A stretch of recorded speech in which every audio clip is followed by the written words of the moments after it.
Welcome back to AFTV. Welcome to full time. Let me make sure that this is turned down. There we go. It is. It's all good. Arsenal have won 4-1, and it's honestly, it's just exactly what Palace was. It was 3-0 up. It was fairly comfortable. There was moments where maybe the other team could have got a goal, but Arsenal do their thing. Then they get one back. You're thinking, oh, I've seen this before as an Arsenal fan. Yep. But we also saw today, we saw just 2 weeks ago, which is Arsenal going, oh, that's annoying. We'll just score another. We'll just score another anyways. James, that is the best cure for a hangover in the world. Where have you been? I was leaving drinks last night, so... Well, leaving work? Yeah, no, I just left my company. Oh, so. Is that a congrats? Yeah, no, it's a congratulations. Fantastic. It is a congratulations. Don't worry, I wasn't sacked. Well, listen, and there was a point where Mikel Arteta was a manager. Yep. That even I, who considered myself a real supporter of his, I considered myself someone who, almost in every fan cam where you will find me being critical of Arteta, questioning whether we should go on without him, or even going as far as to say, I think it's time to maybe move on. Yeah. You know, from him as a manager. I always, you know, and I sound like I'm just sort of defending myself here, but you know, I'm trying to be honest with my thoughts. I always said I do think there's a good manager in there. But it's accelerated really quickly from last season, where suddenly there was a chase to top four that we didn't feel this squad was quite ready for, to suddenly there's a title race which we didn't feel we were ready for. But every time there's a can you go and win away at Brentford? Can you go and win a North London derby away? Can you beat this Manchester United team in form? Can you perform without some key players missing, like your number 9? Can you go into the last 10 games after an international break and pick up where you did before? Yes, we can. World Cup the same. We've always answered it in the right way. No, absolutely. And I saw a post the other day speaking about the Arteta point. It's just crazy how a random 41-year-old man is the reason that I'm no longer depressed. I did see that every single weekend. I did see that. James, 72 points. Do you remember the last time we got 70 points in a season? I've got the answer. I just want to see if you Hold on. So, if I'm not mistaken, I think it was the 2018-19 season. That's correct. First season under Emery. Yes. That was the last time. We missed out by a point. Tottenham got it with 71. That was the last time we got over 70 points. So that just shows the turnaround from then to now under Mikel Arteta, and I've got nothing but praise for him at the moment. Let's also be fair, and by fair I mean balanced to some degree. We are expecting to beat Leeds at home. Arsenal haven't pulled up trees today, but what they did do is just show that this team, they've entered a phase which, you know, even throughout the season, as good as we've been, you start to have doubts. You kind of wonder whether we've got to this point of are Arsenal going to, you know, start to just, their touches get loose, the intensity drops, they start to get more scared about letting goals in than scoring them themselves as you start to get to those key moments in a season. You know, losing to Sporting but bouncing back with that win against Palace, doing the same against Leeds, who, as we said, had a lot to fight for. I think Arsenal got past that point where I don't question whether they're going to press, work, do everything they can, you know, pull off combinations. They might not always score. In fact, they might meet an opposition that find a way to stifle them. But I really trust this team when they go out now. And when I'm looking at this run-in, I sort of think we might not win the league. Yeah, of course we might not win. But because City might be phenomenal, like they were today against Liverpool, not because I'm thinking Arsenal are just going to go into their shell and crumble and fall away. And look, we're not at the last 5, the last 4, you know, the really kind of really tense moments. We're not there yet. But we saw last season a top 4 race, Arsenal started to crumble at earlier hurdles. And in a more pressurised situation, they seem to be dealing with it very comfortably. No, absolutely. And you know what? Speaking about the crumbling point, I can't see no signs of crumble anywhere. You know, obviously, it's almost a given that we lose to Manchester City every season. I can't remember the last time we beat them in the league. Yeah. The only other time I can think of when we beat them was the FA Cup the season that we won it. So that's we haven't looked like it a lot this year, and you know, it's championship. I like to go back to this point. Champions mentality is what's on display. We're into single digits for games left of this season. We've got the Premier League solely to focus on. Manchester City cannot say the same thing. They're still in the Champions League. They're still in the FA Cup. Still in the FA Cup. There's a whole lot more football to be played on Manchester City's side, which means, for me, we've got the advantage in this title race. Completely and utterly agree.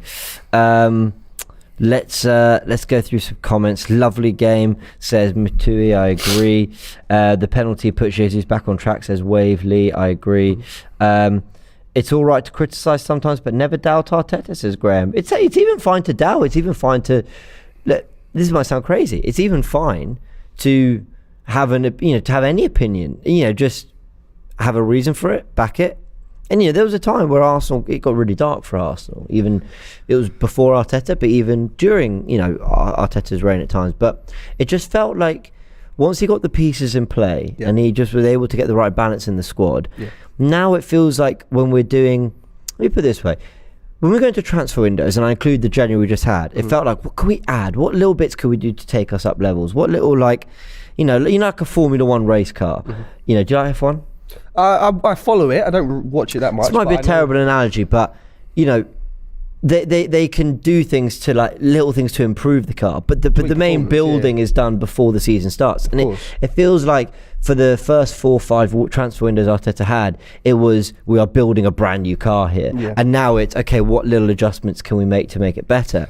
And that's why the likes of Trossard, Jorginho, who I thought did really well when he came on, but Trossard, brilliant today. I'm glad you brought up this Trossard part, because I was so glad that we signed Leandro Trossard over Mudryk. I think I put out a post because Chelsea had just signed him. A lot of Arsenal fans were disappointed because we missed out on a big target, and I put out a post saying when the transfer news was breaking, I think Fabrizio Romano gave it the here we go.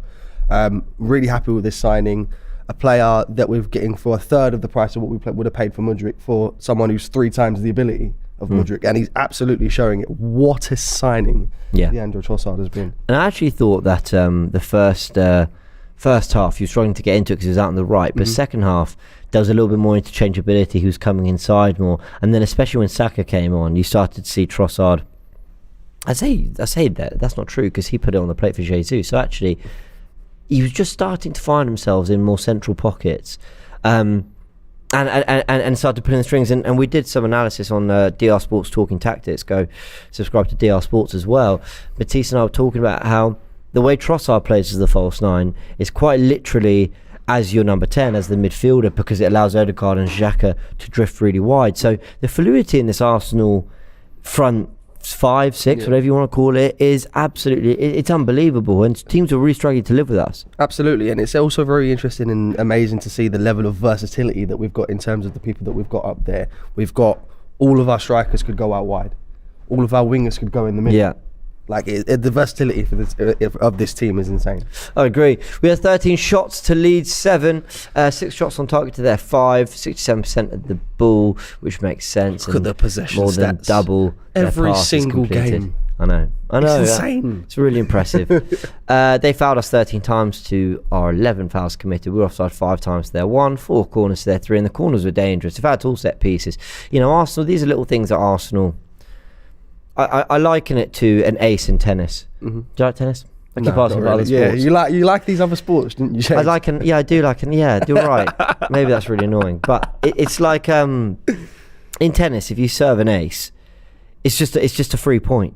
What I mean by that is there's little things in football I think you can do, like being really good on set pieces, being good from direct free kicks, whatever it is, like where you can just. It doesn't matter how well you're playing. If you win a foul, you've got an opportunity to hurt the opposition. And I think Arsenal are getting good at all that as well, because the first 20, 30 minutes, Arsenal weren't at their best. Absolutely. They were kind of struggling to create that much. And Leeds were having a few shots and were working Ramsdale a little bit. But then you've got a player like Jesus who goes, cool, we're only going to drop a shoulder 3 times. I'm going to go around 2 defenders. I'm going to get fouled. I'm going to win a penalty. And it's just that other gear, that other kind of flavour to Arsenal this season that I think is allowing us to get through certain. And look at Fulham, score a goal, disallowed for offside. Gabriel with a header. We were playing okay at that point. But there you go. It's just it's a free point. It's a goal. It's just a moment from a little bit of quality. And I think it's great that Arsenal have this to their game. No, absolutely. And it's just amazing to see at the moment. I'm so happy with this team, and it's been a very, very, very long time since I've smiled about this Arsenal team. So it's great to see, James. Completely agree. Dave Jordan says, I saw James serving aces against AGT non-stop 10 months ago. Unreal talent. No need to lie. But go check that out on DR Tennis. Look, Arsenal, let's take this. Vengeance Edit says Martinelli is back, and I think it's only right we mentioned Martinelli. We've got several players to mention, but I thought Martinelli was just he was just a problem all day. He always is. Outside, inside. No, I know he always is, but he could also be quite frustrating. He can also be the kind of player that when he's not at it, you go, let him attempt that pass because we'll sweep up. But today, and to be fair, he's been on a really good run of form, let's be honest. It's not just today. It's kind of like the last month, maybe, mostly all of March and start of this month. But he's just had this kind of ability to go outside, inside. He's got that Alexis Sanchez, that ball to the back post of Ben White. That's very Alexis Sanchez. Let me just sort of, it's not a cross, it's not a pass. It's kind of like a chipped, flicked pass into an area, and Ben White's attacked it. And he's just, I'm loving seeing that kind of confidence in him. No, absolutely. And the guy said that Martinelli's back. I don't think Martinelli went anywhere. I do get why why people felt his form dropped though. When? Correct question. I think probably. When. When he was dropped for Trossard. When Villa, Trossard comes in the game before against City, he struggled. In the games before that, I'm thinking Brentford at home, Everton away. The Man United game at home was before that. Northampton derby. He did fine. He wasn't playing badly, but I didn't think, this is Martinelli kind of at his scintillating, roaring best as he was at the start of the season. But then comes on against Villa, gets that goal, and then it's just been non-stop. Then goal at Leicester, then a couple goals, then another couple. He's just been frightening since then. No, absolutely. How many goals do you reckon he's getting before the end of the season? What's he on now? He's 13 goals and 3 assists. So he didn't score today, did he? So 13 goals at this very moment in time. 9 games left. Where's he finishing? 16. 16. Okay, I was going to ask if you think he'll get to the 20 mark. No, I don't think he'll get to the 20 mark. But it's still a good conversation. Because I think he'll get harder and harder. But I don't need him to. What I need him to do is keep doing what he did today, which was give fullbacks a nightmare, get into loads of dangerous positions, try and create things, try and create havoc. And he did that, and he did that really, really well. Xhaka is so hard to replace right now, says Emran Ali, and I agree, because how many players, I think Ilkay Gundogan is this type of profile maybe, but how many players are as effective in the final third as they are in the defensive third? Now, this is so funny about Granit Xhaka, okay? Because I was one of the people who said, what does he do? What does this guy do? So was I. Cool, he's there to get the ball and pass it on. Cool, he tried, but what does he actually do? And now I'm like, what doesn't he do? he runs into the box to get on the end of chances. Yeah. He created the first big chance of the game for Gabriel Jesus. Yeah. He then drives all the way back into the midfield to slot alongside Partey, because normally he's in the front five trying to create or score goals. But he'll come alongside Partey to make it a double pivot midfield base as well and get into a 4-4-2 shape. Then he'll drop into the back four if we really need to make sure he's intercepting headers as well and supporting Gabriel or Zinchenko when he's pulled out. So now I'm like, what doesn't he do? No, exactly. He contributes to everything. Yep. And there was a good debate between Laurie and Turkish. Laurie said, are you going to apologise? Turkish, you said to Turkish, you're going to apologise, and for his thoughts on Xhaka. And if I direct that question to myself, I think my answer is, I think the apology is that I never thought there was a player in Xhaka that could contribute to a team getting into the Champions League, let alone challenging for the title. Yeah. So while I don't really have any regret over how I felt about his performances for his first 5-6 years, I typically stand by my thoughts, which weren't massively negative, but I never thought he was good enough either. I definitely wasn't one of the people who did see, if you hone his right kind of attributes, and you let the manager work with him in the best way, and you build a system that works for him, he will give you so much. And I never saw that. And fair play to him and Arteta. Absolutely fair play to him. The redemption from Granit Xhaka has been unreal. I was in the same boat as you, in the sense that people used to ask me what kind of midfielder I thought Granit Xhaka was. My answer was, I thought he was a shit midfielder.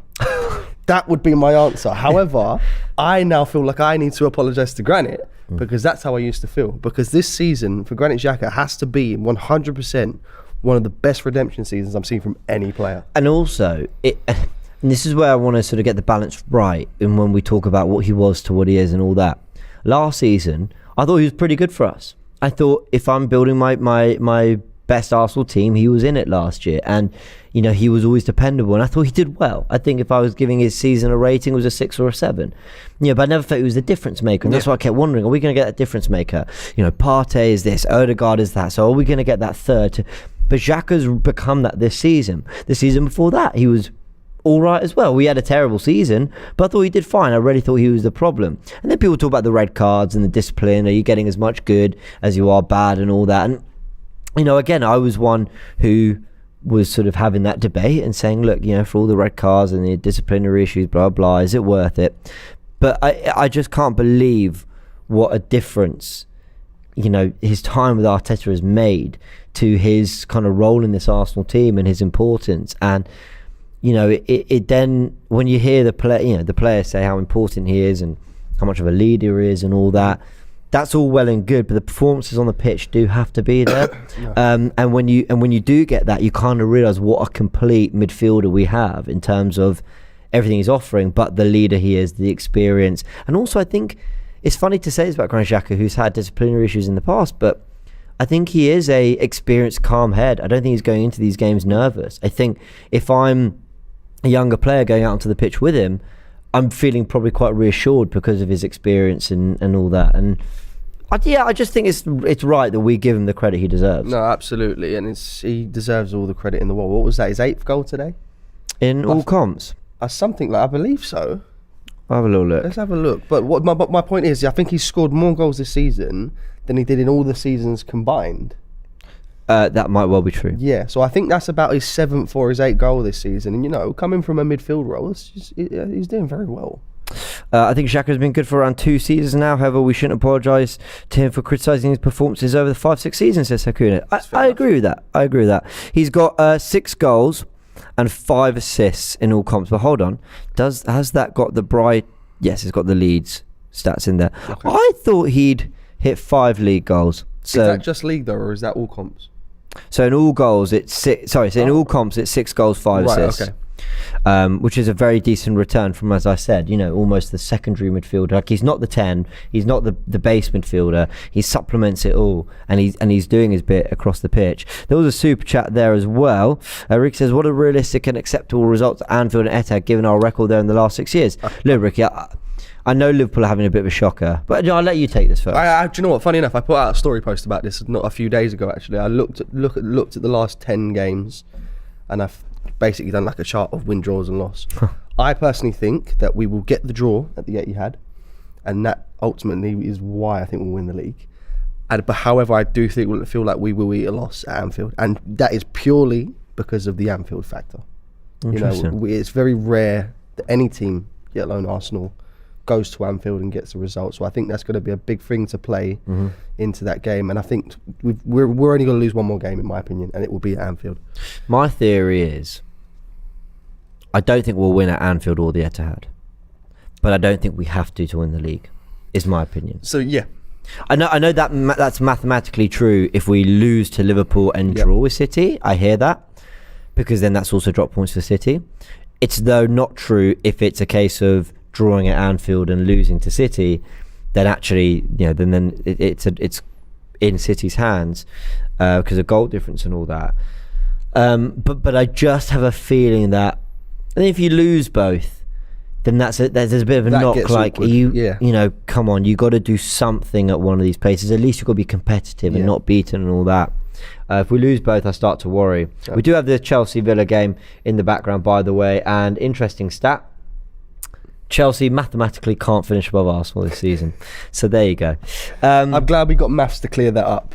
So thanks for that, James. No problem. I was worried for a little while. Liverpool got destroyed yet. Jay Skizzy, you're absolutely right. City will focus on the Champions League and hopefully they'll win over Bayern. I agree, Bjorn. I do want them to beat Bayern. I actually want them to win the Champions League, because that means they're going to stay in it for the remainder. As many games as possible. I want them to stay in the Champions League as long as possible.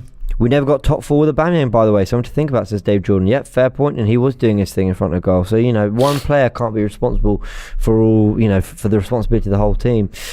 Dave also says, I'd take 2 points now. He's talking about those 2 away games. I agree. There's another one. Let me have a little look. Trossard, Jesus or Saka to start versus Liverpool. So we'll answer this. Then we'll go into the calls. Of course, get on FANZONE. Everyone hit the link in the description and there in the chat as well. You can join us on FANZONE by downloading the AFTV Plus app, and then it's free. You can join us here and give us your thoughts. Is that Chelsea have scored? No. What are they talking about? Are they looking at a handball? Something like that. Feels like something. Oh no, this is Villa on the attack. Oh, he's given a free kick for a foul on Jacob Ramsey. Okay, front three then versus Liverpool. Jesus. Yes. Martinelli. Saka. Interesting. For me, you need your strongest team at Anfield. And in my personal opinion, that is our strongest front three. That's not knocking Leandro Trossard. He's been brilliant since he's come in. But if you ask me, that's our strongest front three. All right. Well, we're going to ask all of you on FANZONE. So any second, we'll get some of you through. City were in the Champions League last season to the semi-final, and Premier League form didn't drop. Very good point from SK. I can hear Joe, our amazing member of production. Who have we got joining us on the call? Achilles, come join us. Hey, how you doing? Hiya. Hi. I'm fine, brother. Thank you. Look, answer the question. Trossard gets an assist. Yes. Brilliant in that second half. Is he really not going to start at Anfield after scoring a hat-trick there earlier in the season? That's a difficult one, guys. Honestly, I've been thinking about it like for the past 20 minutes. Can you hear me? Yeah, so it's a difficult one because I've been thinking about it for the past 20 minutes.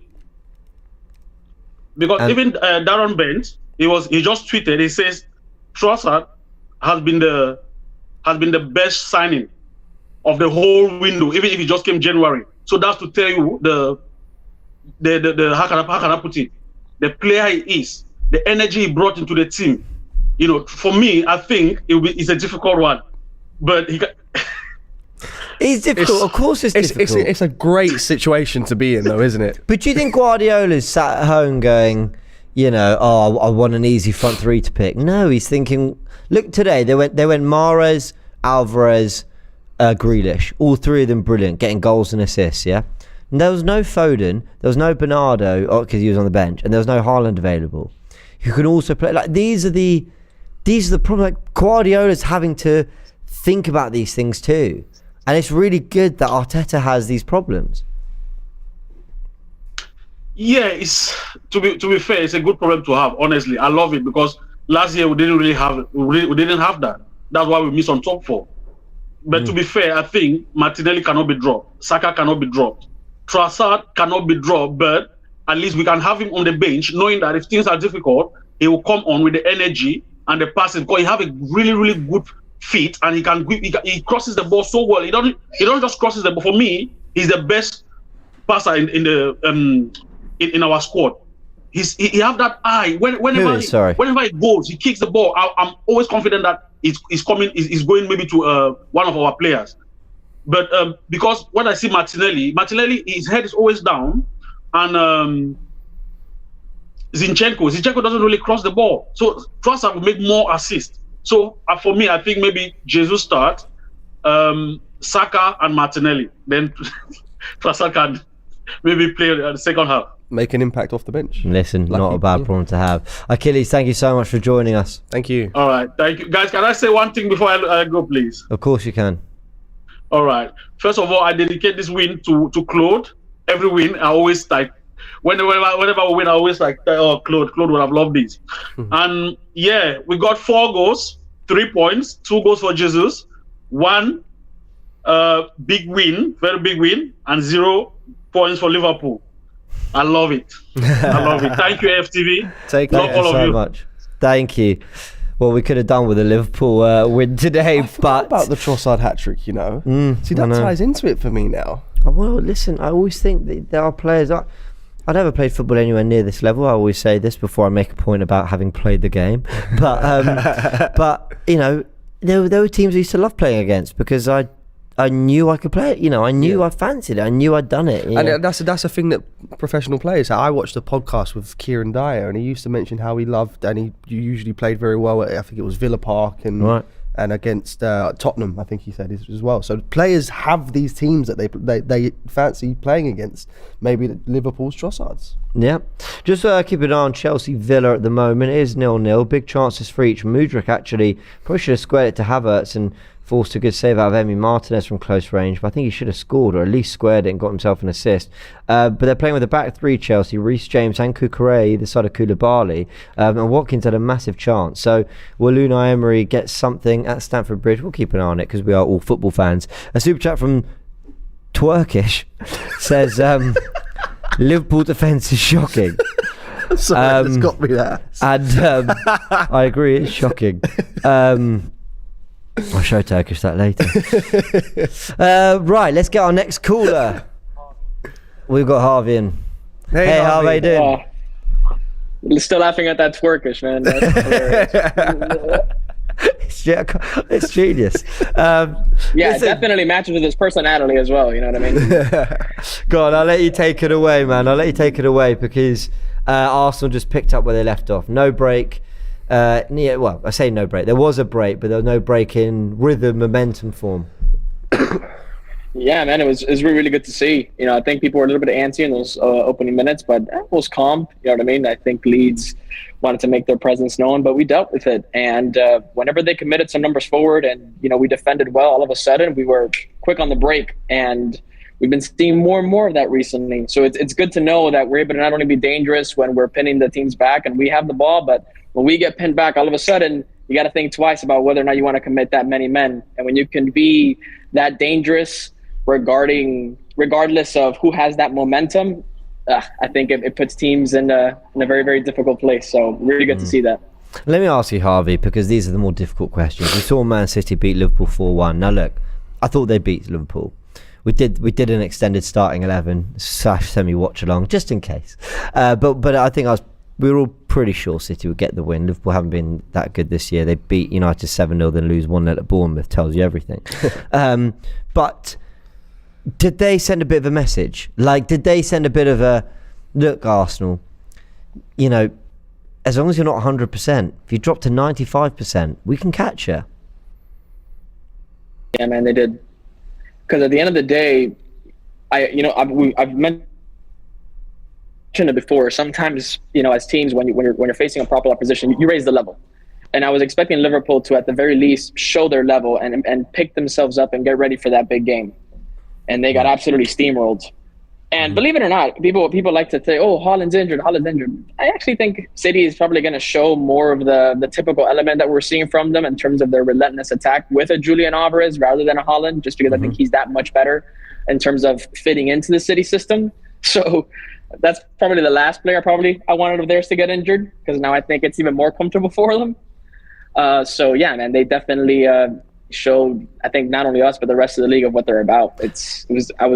When I saw that it was 4-1, I was like, nah, I can't believe that. That's crazy. It's disappointing because that's one of the fixtures you look at and hope that they drop points. Yeah, and I get what you're saying. Listen, Haaland's a goal machine, and no disrespect to him, I think he's been unbelievable. The rate of goals is mad. But, you know, Frank, I get what you're saying in terms of with a Julian Alvarez, it's the front six looks more like a last season's front six for Man City in terms of the versatility, the kind of the 1-2s, the interchangeability. You won't see Haaland hanging out on the right wing. He's there to wait for the ball and wait for the supply and service. But the problem is, it's almost, in terms of City's attacking striker options, it's almost a lose-lose, because you either got to go with Alvarez, who fits into the City system better, or Haaland, who's almost guaranteed to get a goal. Do you mean a lose-lose for us? Yeah, lose-lose for us. That's what I mean. That's what I mean. Sorry, I wasn't very clear there. But I don't think either way. I think they're all right with that conundrum. They're fine with that. But if it's Alvarez, if it's Haaland, I still think we're going to have an issue no matter what. Yeah, I agree. Harvey, you know, I know you're going to get this question hopefully 9 more times, because that means that we're taking it to the wire. But look, where do you really sit on this? You know, because I've been kind of reluctantly saying that I think we're going to get it over the line, and I'm not sitting there like, yeah, I'm really confident we're going to do it. I think we could easily not win it. Like I just think we look at a team that I believe in. I believe this team is good enough to win the Premier League. The question is whether Man City will prove better. You know what I mean? Yeah. No, I agree. I mean, again, every single time someone asks me these questions, I always use the analogy of it's like when your situationship asks you, "What are we?" You know, it's like, babe, come on, don't ask me that question.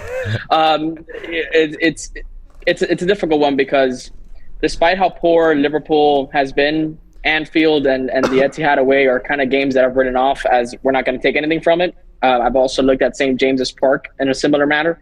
And when I look at City's running and our running, I still think they should be able to collect more points than us.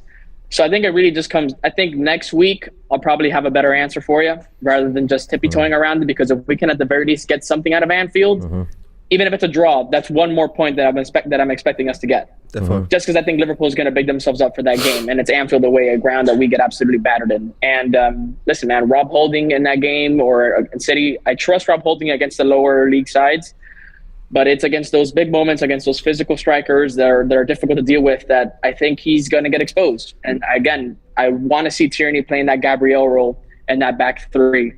And I think that's something that needs to be explored, but we'll find out whether or not I'm right or wrong about that. I just think with Holding's form, he's going to stick with him. But I know what you mean. I actually think Saliba will be fit, but I hope so. We will see. Hopefully.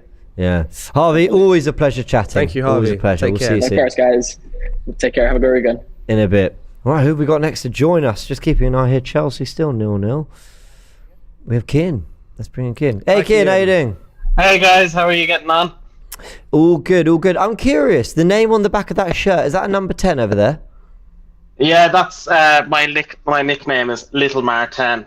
So it's like my Instagram, and then for my own podcast as well. It's my nickname. Oh, there you go. We'll go look those up, everyone. See, he didn't ask me to say that. That was... But amazing. Look, Arsenal got the job done. Yeah, they did. And I think kind of the stat that I'm very impressed with this season is you look at the last 7 league games, we've scored 3+ goals in 6 of them. Something last season we didn't really get much of. Goals seems to look much better. They're kind of cool-headed. They're comfortable, I think. And I think that, as you mentioned, Arteta's got a bit of a headache of who he picks as his front three next week going into the Liverpool game. He does. I had a really good question that's completely escaped me. Oh, I'm a terrible host. Frank, help me. Jump in. Ask him a question. I had a really good one, Kian. I'll come back to you. Yeah. That's going to wind him up now. Look, he's literally going to be... Right, so... Picture your Mikel Arteta. I've remembered it. Carry on. Picture your Mikel Arteta. What's your front three going into Anfield? I would go Jesus, I'd go Saka, and I'd go Martinelli. The reason I go Martinelli is because earlier in the season, Martinelli really ran rings around Alexander-Arnold, and I think Alexander-Arnold would not be able to keep up with him. Now, it is going to be a difficult game, and I do think it is a season-defining moment, this game next week, because of previous histories at Anfield. We haven't put the performances we want, and I'm hoping and I'm crossing every single finger and toe that we can get over the line and at least get a point or a win if we can sneak a win. But mainly, I think a point would be great. Kian, I've remembered my amazing question. So, Granit Xhaka, was he always this good? And a lot of fans just didn't see it, or is he just unbelievably improved? I think he's unbelievably improved. I think what the problem was with him originally was he was being played out of position. He was being played as more a defensive player, and now he's been given this more kind of free roam kind of role, which I think best suits his style of football. And we're now seeing the benefits out of that. Also, I think the one thing that's impressed fans, I think what people don't talk about in that Amazon documentary, I think a lot of fans saw how passionate and how kind of why he's still in that team, because of his mentality in the squad. Even when he went through the tough times, he was able to overcome that. Even when he got the 1 or 2 red cards, he was able to overcome that. And I think now, even when you watch him, if he gets a yellow card early in the game, he's got the coolness and the confidence to just keep himself level-headed and get through to the end of the 90 minutes. I think he is one that benefited from the doc, as did Mikel Arteta, actually, because people forget that came out when we just missed out. Not just, but we were going into the new season. In fact, we were actually playing the opening games of the season, but we had missed out on top 4. And yes, we'd signed Jesus and Zinchenko, and yes, Saliba was back, and yes, we'd had a really good pre-season. But a lot of people weren't really looking forward to that. And I actually think maybe they came out of that doc thinking, I understand this team more. I understand what they're trying to do more. Supported by good pre-season obviously helped massively. Kian, Liverpool next week. Your prediction? I'll go for 2-2 draw. 2-2. I like that. I think a point is fine. I think we worry about that later. Ollie Watkins is in behind here for Villa. Oh, cheeky. Oh, he scored. Oh. Keane, your live reaction. Villa are 1-0 up the bridge. Go on.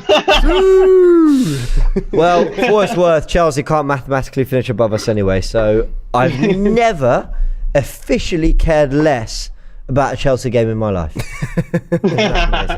Kean, big thanks for joining us. Thank you, Kean. No problem. Cheers, guys. In a bit. Right, who's joining us? Oh, well done, Unai Emery. Let's have a little look at this. Yes, Joe, keep speaking to me. I'm just watching the goal. We have Larry. Let's bring in Larry. Larry, how you doing? Greetings to you, Frank and James.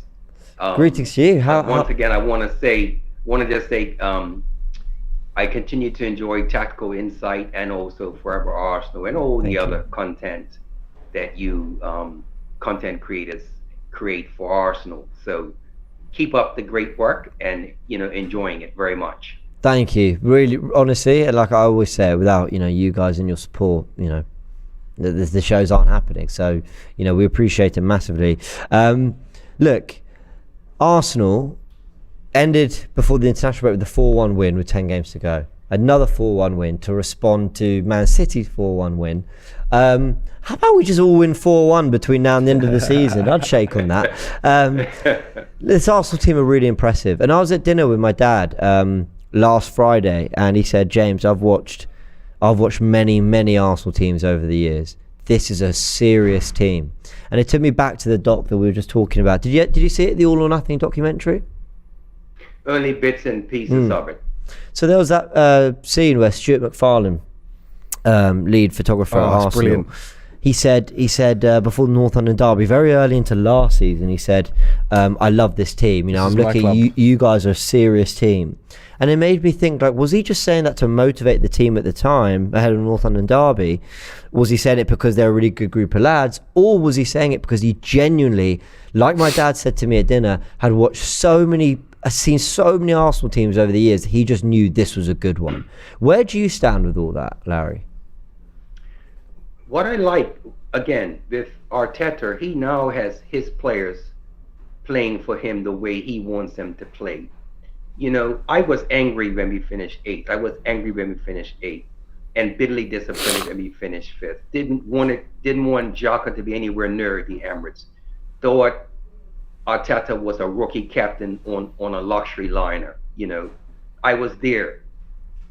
But one of my other Arsenal fans always said, Larry, he doesn't have his players. So once he got rid of, I never like to classify players in the negative sense, but the players he didn't want, and now he's got the players that he wants. They're playing his system. And under Pep, that high press, the way Liverpool played, the success they had, and we see Manchester City has had the same success of the last 4 or 5 years. I keep using this word, they are a juggernaut. They're the defending champions, if you will. We, Arsenal, are the new kids on the block. Yeah. And we've got off to such a rapid start. Jesus has been a part of that. Now he's back in the fold. And it's like, I follow track and field, I follow marathon running. So we're just entering the last lap, the last 10K of the marathon, but we're still leading. And in fact, we stretched our lead just a little bit. So Manchester City are like a champion who has won the marathon over and over. And now we're trying to win this coveted prize for the first time. So we're in uncharted territories, except for like Jesus and Zinchenko, who has, had that success with Manchester City in the past. But we're enjoying it. So I'm trying to enjoy it now because of the failures, the disappointments that we've all had. I completely agree. But in answer to your question, Arteta has the players that he wants playing the way he wants them to play. And it's so nice. And so we're scoring goals by committee. Yeah, you know, it's true. Maybe if we had that marquee striker, maybe it wouldn't flow. And maybe that's what we see with Haaland integrating into City this year, as opposed to how City wanted. They didn't win it. I mean, yeah, of course, Aguero, was the leading scorer when he was there, but they won it by goals coming from everywhere, and that's what it's been like with us. So I kind of fear if we were to go for a marquee striker, how that would affect our interplay. Well, look at you analyzed the game so brilliantly, James. You and Graham. Thank you. Well, look at our front five. Odegaard assists today. Xhaka with a goal. Martinelli with an assist. Jesus with 2 goals. Trossard with an assist.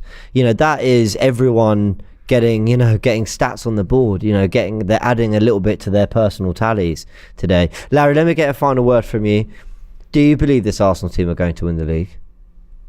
I want them to.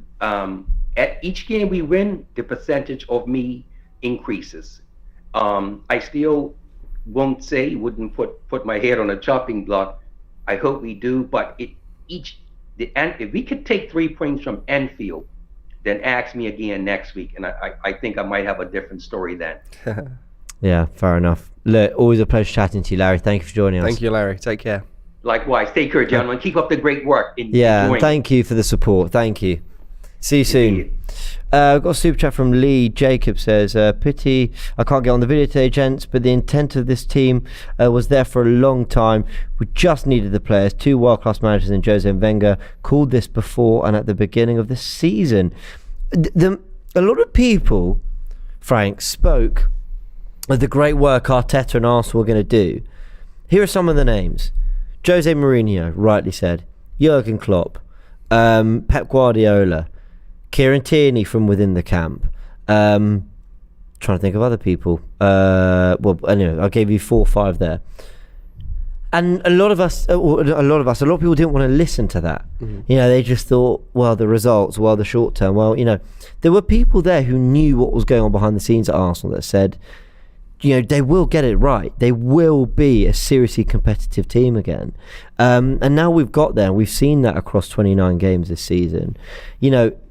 It makes me feel a little silly for the times I did doubt it, but then I know that when you look back at some of the times that it got really bad, I think of Everton away last season. Yeah. I think of the first 3 games last season. I think of pretty much most of the 2021 season. Absolutely. It is hard as a fan when you love this club so much to go through every kind of bump in the road. Yep. The more bumps you take, the more you go, I don't want to go over anymore. I'm so glad that we showed the patience with Mikel Arteta, because we're seeing the results of it Edu now. And the people above, or whoever makes those decisions. Exactly. Yeah. So I'm so glad we showed the patience. I mean, I remember the first time I said Arteta out. It was 13th of December 2020. That was my 19th birthday. Right, okay. And we just lost at home to Burnley. Right, yeah, I think this was during the Aubameyang own goal. Yeah, something like that. So to go from there to where we are now, it's really worked out. It's a great, I appreciate, massive club, spend money and challenge for a title isn't,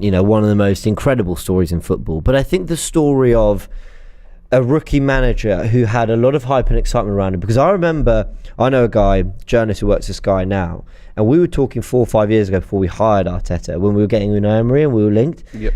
And I said, I don't know about these Arteta links. And he said to me, no. In the world of coaching, he's very highly rated. They do believe he's going to be one of the top coaches one day. So I thought, okay, well, how do you measure that? It's like footballers, you can kind of tell whether they are looking really good for that. How do you measure that? So the kind of reputation, Pochettino, another one, sorry. Yep. Pochettino, another one. Before Arteta the management said he'll go on to be a great manager. And what was the point I was going to make? I keep forgetting my questions and my points and everything. But the kind of story of Arteta is, well, actually, from as bad as it got, the club did the opposite to what 99.9% of clubs do in that situation. Stuck by him and said, we're actually going to go through the rough with you.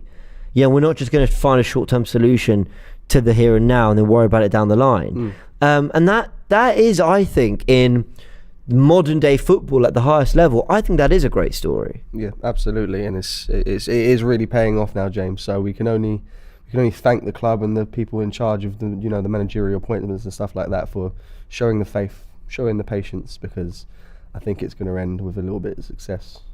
Yeah, I think. Yeah. And look, top 4 is all but secured. I mean, obviously, mathematically, still a way to go. How long have we got to go mathematically? I haven't actually looked at the table. Look at the Premier League table, and then we'll get the next caller on. So brace yourself, next caller. So Tottenham. I'm sorry, I'm looking at the 2018-19 season again. So I've got it here for you. Yeah, you got it. Go for it. So we're looking at Spurs, Newcastle, Brighton. So we're on 72. Tottenham on 49. So that's 23 points. We're ahead of them, but we've played a game. So 20 if they win their game in hand. So 3 goes into 20. My math is so unbelievably bad. 3 goes into 20. What? 6 times? Yeah, 6 times with 2 points left over. So basically, it's like unless Tottenham keep winning, we're basically. So assuming Tottenham win their next 3-4 games, we basically need to win our next 4-5 to guarantee we're finishing above them. It's something like that. With Newcastle, it's slightly different because they've got 2 games in hand on Tottenham. They're only 2 points behind, but then it's only 5th place we're worrying about. It's guaranteeing finishing above 5th. With Brighton, they still feel a way off it because they've got 2 games in hand on Spurs, but that's 6 points, so they're behind them as well. So I think we're basically like 4 wins, presuming that they will win their next 4 as well. Yep, something like that. Fair enough. I can't wait to hear that music back at the Emirates, by the way. Never been to a Champions League game at the Emirates. Have you not? I started going to watch Arsenal fully the first season that we had Europa League. Oh. So I've completely missed Champions League football. So you appreciate the whoa. I don't appreciate it. I absolutely hate it. I'll be honest with you. I don't ever want to hear that song again. Fair. I started revising the lyrics for the Champions League song. I ain't got a clue what it says, but it's going to sound beautiful, that's for sure. DJ says, please answer the first part of Lee Jacobs' question. What was the first? I can't see a question. Sorry, have I missed something? That super chat's come through, but I can't find a first part to his question. Let me have a little look. No, I'll go back and that's twerkish. I can't find. Is this? That's oh no, that's. I can't find any more. Apologies. Sorry about that. But if I see it pop up in the comments, I'll read it out. Get real. Other than Man City, where I feel that we will get a result, I'm not thinking of top 4. We will win the league, James. You are negative. Thank you, Stephen. Hang on a second. I mean, where's their negativity? It's your opinion if I'm negative, but it's also my opinion that you're not listening to what I'm saying. We're just talking about what it's going to take to secure top 4. That's all. It's just purely a bit of maths. Who doesn't love doing a bit of maths on a live stream? But no, I said, you say I'm being negative. I just said on the call with Harvey, I said, I actually think we are going to get it over the line. Yeah. But we easily couldn't. If that's negative to you, fair enough. All right, still 1-0 to Aston Villa in the game of the bridge, 30 minutes played. Let's get some more callers. We'll have a few more and then we'll round off the stream. Arsenal 4-1 winners today, 72 points. Who have we got next? We have Deanie joining us. Deanie, always a regular. Great to chat to you, Deanie. How you doing? Good evening. Yes. See what you did there. Yes. As you were saying that, Villa were on the counter-attack, but Koulibaly's dealt with it. He's doing his job. We did ours today. We did our job today. We did our job today, and that is the main thing. Oh, Mudrik's in. Hey. Oh, my word. He made 100 million for that. Mudrik was just slotted in on goal, and he just rolled it into the... That is as tame as your... I assume you can't see this. I assume you're not watching. No, it's a lovely pass. Oh, what is he doing? I think I could have scored that, and I'm a goalkeeper. I legitimately think I would have scored this chance. It sounds like the pressure's getting to him. It's one of those where he's rolled through on goal, and he's just like, the Henry finish, just open up and slide it. But he's taken it. Nice and slow. But he's taken it so early, like really early. Like he was almost like, I think he felt under pressure to take it early, but. So he's got time to even take. He's even probably got time to take a touch. It sounds like almost as well. That's too big. He could have had another touch. I mean, that's 2 big chances he's had now. Anyway, we're not worried about them. Give me your thoughts on us. Oh I'm honestly just feeling good, man. I'm feeling good. I'm glad we got the win. I think I was speaking to Laurie and Frank on Monday. Was it Monday? We were speaking on Monday. Tuesday, I think. I think it was Tuesday, one of the days. One of the two. And I said the win, it should be a formality, but we need to get it done. Do you know what I mean? I'm just glad we got it done. Leeds, they gave it to us in the first half. I'll say that much. I'll say that much. They gave it to us in the first half, and I feel like if they can replicate what they did in the first half for the rest of the season, then I think they'll get out of trouble.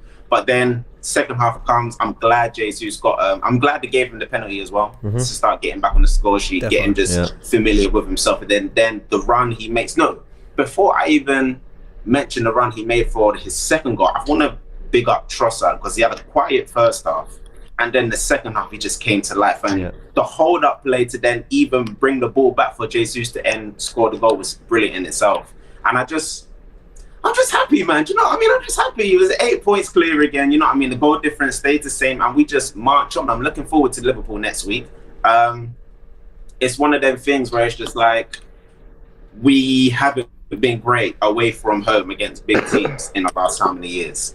Man United, we lost 3-1, but considering VAR, we should have technically been 1-0 up in that game as well. But by the by, we went to Tottenham and beat them.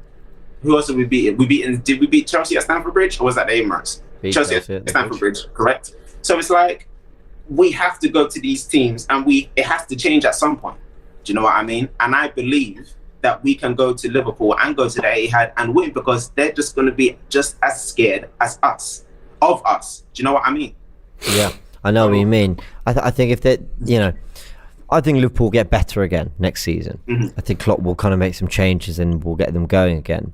So there's no better time. There's no bigger difference between the teams than now. Exactly. So, and I'm not sitting here and saying go to Anfield and smack them up because the league table says you should.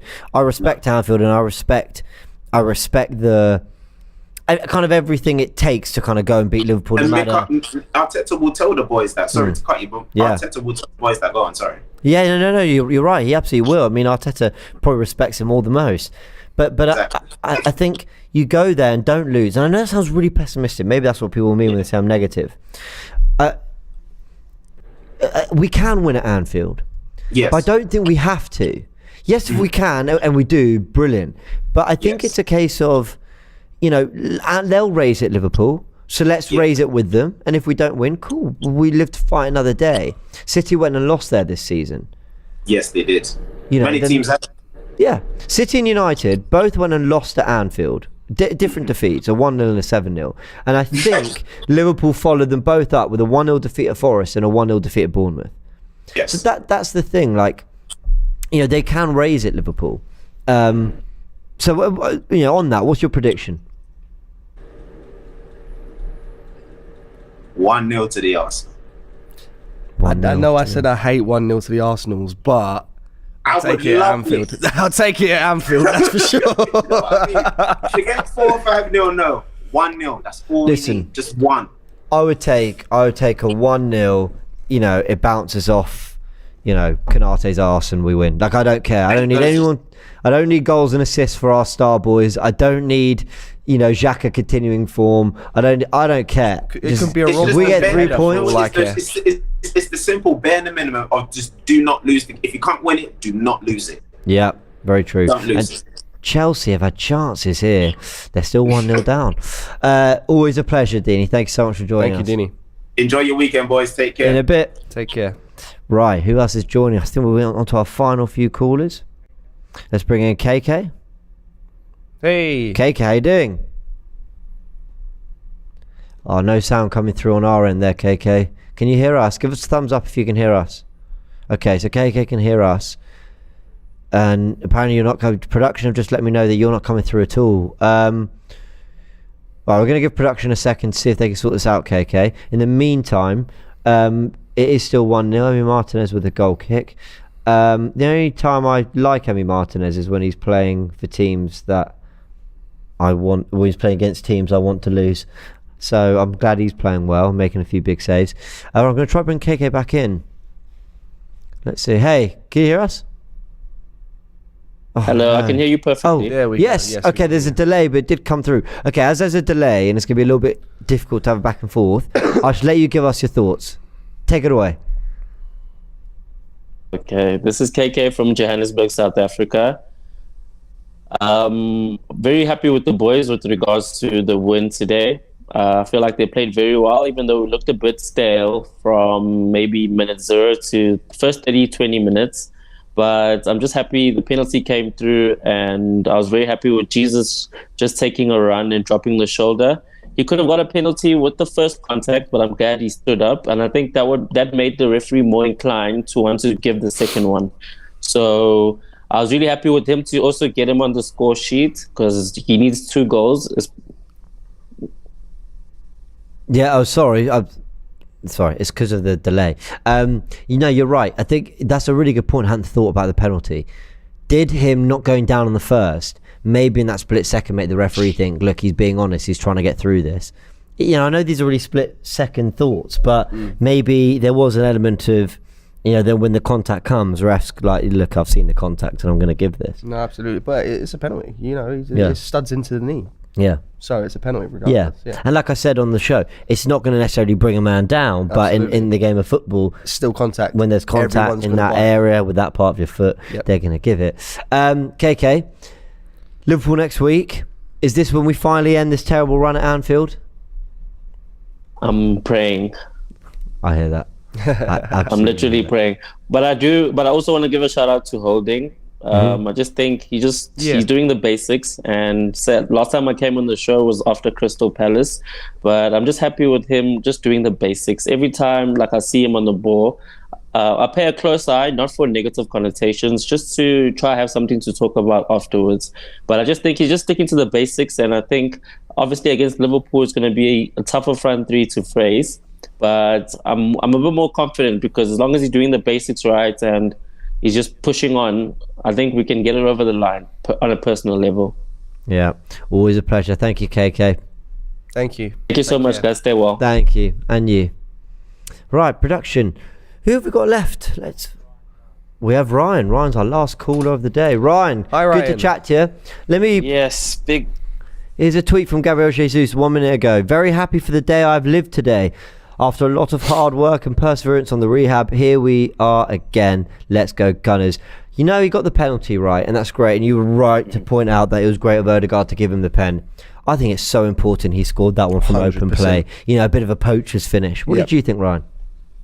I was happy with that play as well. And the first goal that we got with his penalty, that little bit of anticipation is what our other 3 players in our front line don't necessarily always possess. And Trossard has a bit of that in him, which is why I'll get on to my next point as to who I want to start next Sunday away at Anfield in that front 3. But for me, Jesus, I'm just so happy that he's back. Ben White had another good game at right back. For me, on current form, I've been speaking to my boys in my group chats and stuff. For me, he's the best right back in the Premier League right now on current form.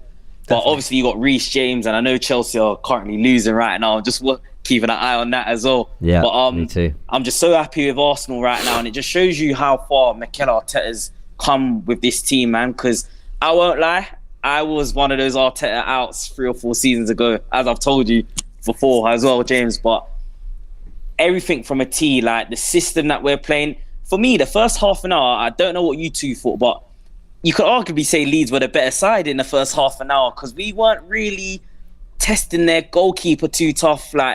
Jesus was struggling to get involved a little bit. Our whole front 3, Partey wasn't getting control of the midfield like how he usually does. But once we got that penalty and we scored, we just upped the tempo. And then I just thought to myself, this is going to be 2, 3 or 4.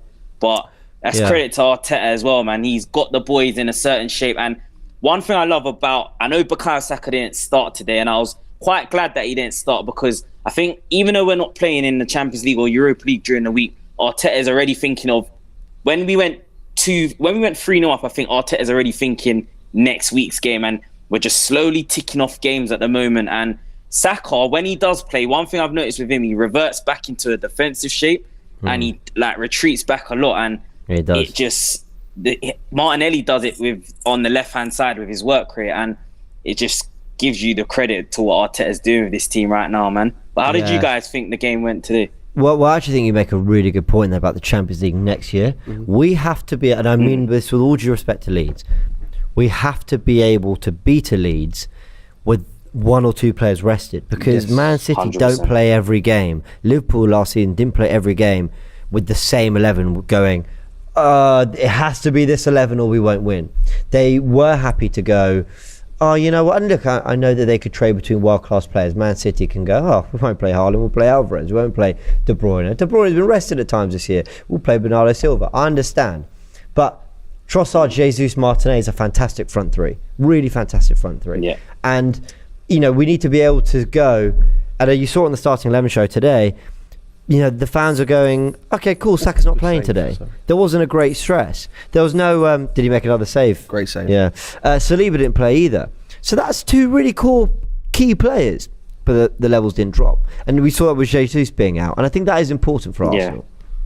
I mean, for me personally, away at Anfield next Sunday, I would go with Saka, Jesus, and Trossard. And this is with all the greatest respect to Martinelli. I love that kid, Martinelli. But I look at previous things. Trossard loves playing against Liverpool, and his record away at Anfield is something that I really think Mikel Arteta needs to take into consideration, because you get some players against certain clubs that I just love playing against them, and I won't lie to you two, like my dad and my brother, they're Liverpool. This is the one fixture in the season where obviously I normally look at Man United and Tottenham first, but I'm looking at Liverpool away at Anfield. I'm like, if we could get that in the first 5 games of the season where points don't really matter or stand for anything, we are going to Liverpool next week. Yes, I know Liverpool got Chelsea during the week at Stamford Bridge. I actually hope they win that game so that they can not take the back foot, because I know their fans are going to be right up for that. Arsenal's going to be in town for them, and it will be a difficult game. It always is a hard game away at Anfield. But for me, I think if we could just weather the storm for like the first 20 to 25 minutes and just try and nullify what they've got, because they're going to have, I'd imagine, Diaz and Nunez will be back for them. Salah, yes, they didn't have the greatest of games today, but I just hate playing Liverpool away at Anfield. We haven't won there since, correct me if I'm wrong, 2012? When we had Cazorla, Podolski, and sounds about right. I think we had Diaby still as well. I think we had Diaby as well. Diaby masterclass in midfield with. I think Arteta started in that game. I think it was Diaby, Arteta, Cazorla. I think that was the midfield 3. Yeah. So there you go. That tells you everything. What a player he was as well. But I just want to say it on this note, man. Rest in peace, Claude, as well, man. He would have loved today's result and the way our season's going. I hope we win this title for a lot of the younger generations of Arsenal fans that haven't seen Arsenal fans win a Premier League title. Last time we won a Premier League title, I was 7. So I'll be bouncing over the moon if we can get it done. But one game at a time, man. That's all I can say, guys, man.